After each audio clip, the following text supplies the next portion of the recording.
Bon, de retour avec notre patiente à bédaine verte.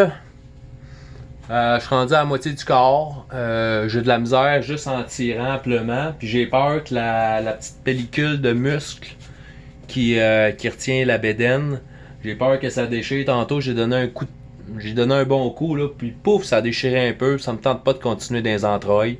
Fait que je prends mon temps, je, je mets une pression, puis je coupe dans la petite membrane. Tout le tour. Je me promène, m'en vais. J'essaie de descendre égal un peu partout. On fait attention à sa bédaine. Encore là, les muscles sont très. J'ai fait 2-3 petits trous là parce que la peau est vraiment mince. On fait attention parce que les muscles qui gardent tout à sa place là, sont vraiment minces. Fait que pas trop, on va pas trop creux. Anyway, là, tu coupes juste assez. Tu coupes. La pression que tu donnes là, c'est juste assez pour couper la membrane. Tu donnes une pression avec ta main, puis tu découpes. T'en vas tout le tour comme ça. Là, je vais me rendre jusqu'aux épaules. Mes pattes d'en avant sont vidées. Là, on les voit. Ils sont vidées jusqu'au coude.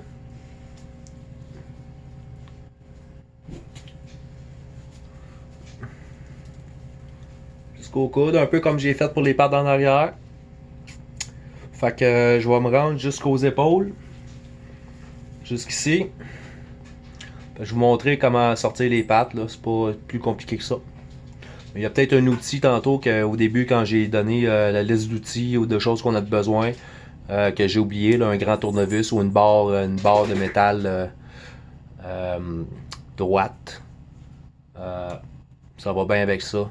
Je vais vous mettre sur pause, puis je vous reviens, mais que je sois rendu là. Ça vous donne rien de voir tout le processus. Là. Je pense que vous avez compris. Là. Fait que je vous reviens. Ok, rendu au sternum. C'est la peau puis de la viande. La pellicule, la membrane est vraiment pas évidente, pas épaisse. Facile de faire des trous là aussi. Fait qu'allez-y doucement, tirez la peau, coupez, quitte à laisser un peu de viande sur la peau. Là. Voyez-vous le petit morceau de viande qu'il y a là? Quitte à laisser un peu de viande là, comme ça. Là. Si vous voulez pas faire de trou, mais encore là, c'est souvent une peau qui va finir ouverte, coupée au milieu. S'il y a des petits trous sur le sternum de chaque bord de la peau ici de sa bédaine, c'est pas si grave. Comme j'ai dit, les trous dans la peau, c'est pas la mer à boire. C'est moins pire que une peau pleine de sang ou du poil coupé. Fait que, un autre petit spot à faire attention, le sternum, si vous voulez pas faire de trous. Bon, comme j'ai expliqué tantôt, ça c'est un coyote qui a été tiré à la carabine. En arrivant aux épaules, je l'ai grouillé un peu, puis un paquet de sang qui s'est mis à couler. J'ai pas regardé c'est par où. Mais là, je suis rendu bas, ma peau elle touche quasiment dans le fond du bac. Fait que dans le fond de mon bac, j'ai mis un sac en plastique. J'avais mis un sac en plastique. Et puis j'ai mis du brin de scie pour absorber le sang, pour pas que ma peau elle trempe dedans le temps que je continue de plumer. Déjà, la bédaine est verte là. Fait que le temps est un petit peu compté. Euh, Surtout sur les carnivores, là, on dirait que le processus de putréfaction il est accéléré comparé à des herbivores. Je pense qu'il y a juste plus d'enzymes puis de cossins dans leur peau ou dans leur corps qui fait que ça pourrit plus vite. Fait que. Ah oui, la bédaine verte, là, j'ai pensé à ça tantôt. Le ventre, là, c'est une des parties qui reste chaud le plus longtemps sur un animal mort. Fait que c'est là que comme la chaleur du corps est concentrée beaucoup, hein, le ventre, le thorax. C'est pour ça qu'on ouvre la cage thoracique des cervidés hein, après les avoir tués pour qu'elle se refroidisse vite. Mais un coyote qui a été tiré puis qu'il fait pas en bas de zéro dehors, c'est sûr qu'il reste chaud un petit bout. Puis je pense que c'est ça qui va faire que la bédaine elle va être verte, là, le processus de putréfaction là, qui commence. Fait que là, j'approche des épaules. Comme j'ai dit, ça grouille un peu. Je pense qu'il doit y avoir du. À date, j'ai pas vu de bobo encore. Là. Je pense que la balle est rentrée dans le chest et elle a dû être restée dans le corps à quelque part. J'ai pas remarqué d'hémorragie encore, là, mais d'après moi, ça va s'en venir. Quand on arrive, on va arriver à la base du cou ici. Là. Fait que j'approche des épaules. Là. Je vais continuer de plumer un peu en vous le montrant. J'ai réussi à faire le sternum, pas de trou. J'ai laissé un peu de viande là. Fait qu'à mesure qu'on descend ça, là, j'ai mis bien du brinti. Fait que c'est pas grave si ma peau, elle touche dans le fond de mon bac. Elle trempe pas dans le sang. Le sang, c'est déjà pas mal tout fait absorber par le brinti. Moi, c'est une baratte que j'ai pour quand je fais du tannage. Puis le vieux brinti, je le garde justement pour ça. Fait que je continue. Je tire ma peau vers en bas. J'exerce une pression tout le temps. On coupe dans la membrane. Je le répète souvent, là, mais. Ok, rendu ici, là. Ici, là, la viande sur la peau, c'est normal. Rendu le long du dos, on dirait que toute cette partie-là, il y a une partie de viande qui reste sur la peau. Ça, on le laisse. Essayez pas de l'enlever en découpant. Ça donne rien. Mais ici, il y en a une petite partie en dessous du bras, là, qu'il faut couper un peu pour aider à dégager la pâte. Je vais en faire une. C'est le fun d'un coyote, c'est symétrique. Fait que je peux travailler juste sur un bord, faire pause, puis faire l'autre bord. Comme ça, c'est comme moins long pour vous autres. Fait que, un petit morceau de viande que là, on n'a pas de besoin. On coupe doucement jusqu'à la peau.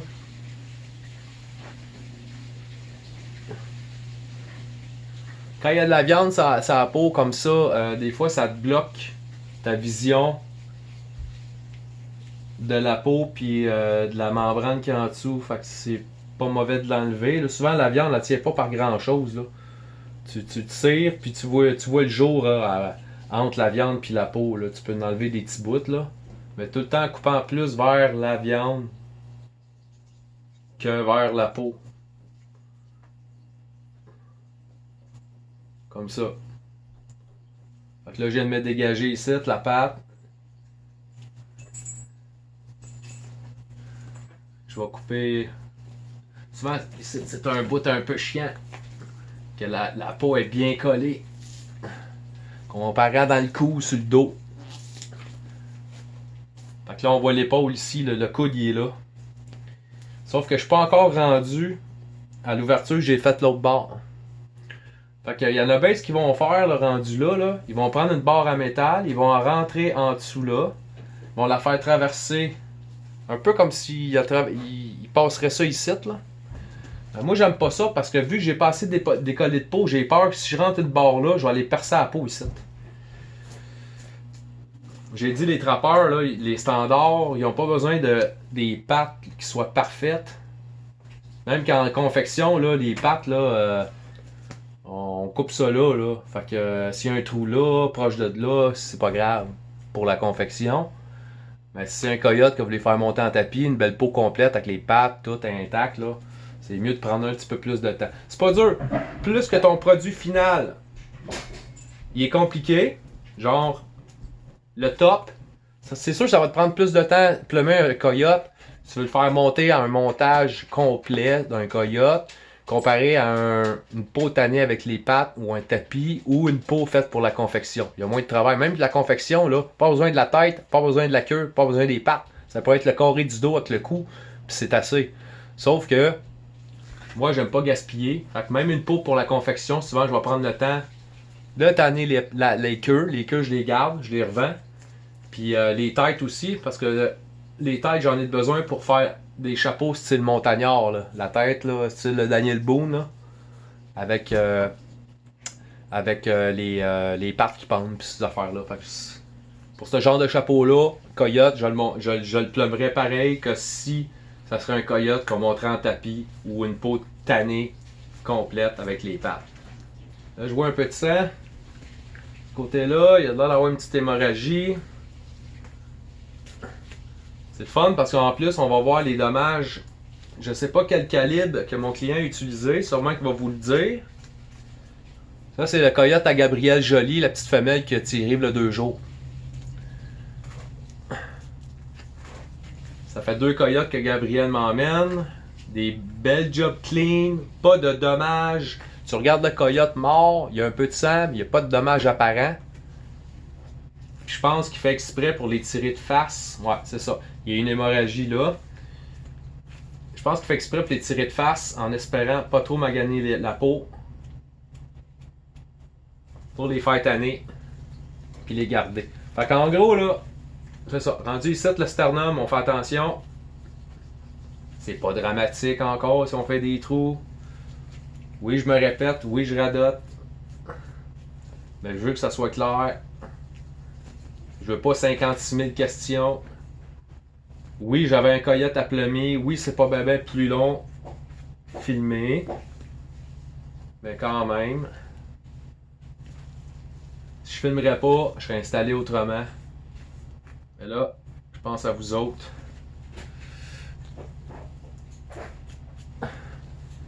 Le but, c'est de mettre en valeur ces animaux-là qui peuvent paraître nuisibles pour certains,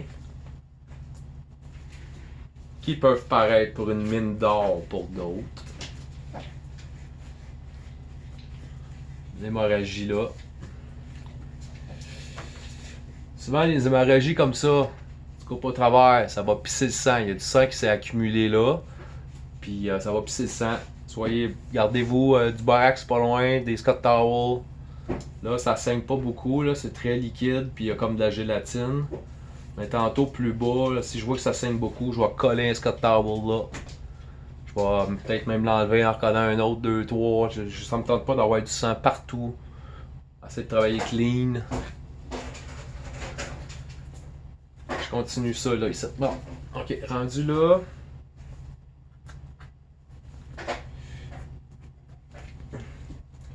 Et oui, j'ai dégagé l'épaule comme faut.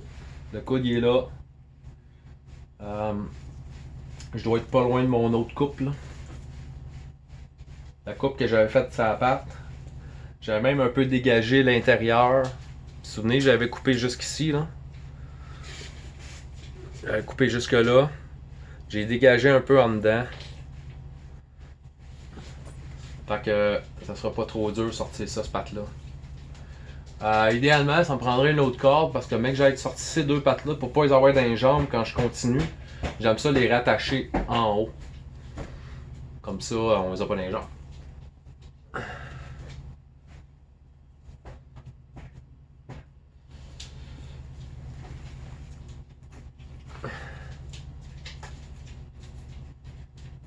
Je vais faire attention à votre main gauche, où ce qu'elle est, jamais dans le chemin de la lame. Si tu te coupes, c'est une plaie ouverte, ça rentre en contact avec ces bactéries-là, c'est pas bon. Tout le temps penser à ça aussi, gardez ça en tête. Moi, je fais du tatou aussi, fait que c'est peut-être plus facile pour moi de tout le temps penser à ces affaires-là, contamination, puis tout ça, là. Même cette coyote-là, il y a de l'air clean. Je doute qu'il y a la rage, là. J'aime mieux garder la même méthode tout le temps, comme ça, je suis sûr, j'oublie rien. J'oublie rien, c'est tout le temps pareil. Bon, rendu là, je vais regarder si je suis capable de sortir la patte de là. Avec mes doigts. Ouais, c'est ça. Rendu là, là. Il y a bien du monde qui vont rentrer une barre ici. Descendre pour dégager la peau du cou. L'en dessous du bras. Puis du sternum. Mais moi, j'ai peur de passer la peau parce que je sais qu'elle est encore collée ici pas mal. Là. Quoique, pas avec mes doigts. Le best, c'est de se dégager un peu comme on avait fait en dessous de la queue. Là. De dégager un espace entre l'épaule et ici, pour pouvoir rentrer notre doigt. Si tu vois le jour dans la membrane, tu vois le jour dans la membrane, ici, tu peux rentrer une barre, descendre d'un bon coup. Mais je vois pas encore. J'ai mon doigt et l'autre barre, là. Je gosse avec mon doigt ici, là, dans le creux. Puis j'essaie de faire m'arranger pour que mes deux doigts se rejoignent. En dégageant la peau un peu. Mais je dois pas être loin de l'ouverture que j'avais faite.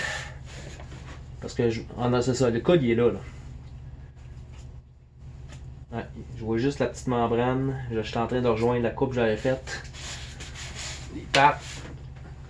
Souvent, en la dégageant à moitié, on est capable de se rentrer les doigts. Se rentrer les doigts et de la sortir.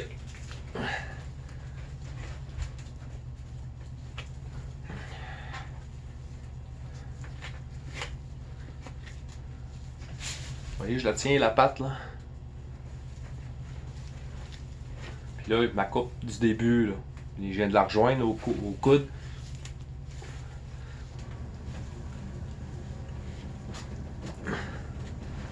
Membrane, membrane. Je vois le jour à travers la membrane, je rentre ma lame.